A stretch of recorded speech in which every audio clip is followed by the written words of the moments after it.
I hit this issue today and here is the quick fix that solved it.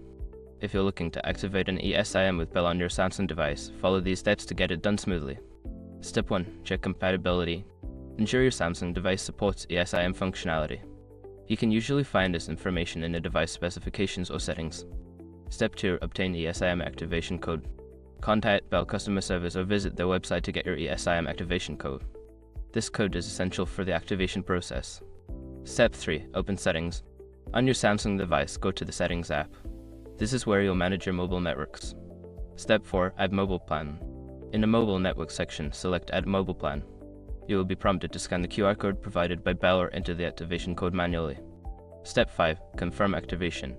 Once you've entered the code or scanned the QR code, follow the on-screen prompts to complete the activation. You should see a confirmation message when it's successful. If you don't see the option, try restarting your device. Now you're all set to enjoy your ESIM with Bell on your Samsung device. If you run into any issues, don't hesitate to reach out to Bell for support.